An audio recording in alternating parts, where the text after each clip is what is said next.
मंडळी, स्वागत आहे तुमचं पुन्हा एकदा वैशू ब्लॉगमध्ये. तर कसे आहात तुम्ही सगळे? आय होप तुम्ही सगळे स्वस्त मस्त आणि आपापल्या कामात व्यस्त असाल आणि असायलाच पाहिजे, कारण तसंही या जगात रिकाम्या लोकांना कोणीच भाव देत नाही. तर झालं असं की मी 3-4 दिवस झाले व्हिडिओ टाकलाच नाही आहे आणि तसेही कंटिन्यू आपले व्हिडिओ येतच नाही आहे. त्याचं कारण असं की व्हिडिओ तर मी डेली शूट करते, पण त्याला एडिटिंग करायला एवढा कंटाळा येतो ना, काय सांगू तुम्हाला. आणि मला खासच एडिटिंग जमतसुद्धा नाही. तर म्हटलं एखादा एडिटर ठेवावा, पण तेवढी आपल्या यूट्यूबची ग्रोथ पण नाही आहे, कायच करा आता. तर झालं की असं की आज होता संडे आणि आम्हाला जायचं होतं गाडीची ॲक्सेसरी बसवायला अकोल्याला.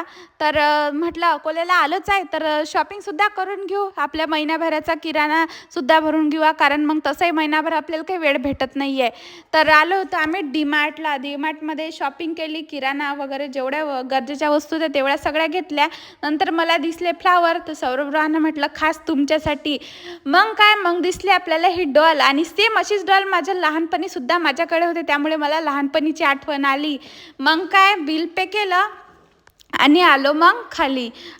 खाली आल्यामुळे खाली आहे पार्किंग गाडीची, आणि बिल पे केल्यानंतर आपल्याला डायरेक्ट मी बॅग वगैरे काय आणलं तर डायरेक्ट सगळं सामान दिलं गाडीत टाकून. आणि ती 2 तास एवढं कंटिन्यू उभं राहिल्यानंतर माझे तर पाय एकदम गळून आलेले आहेत.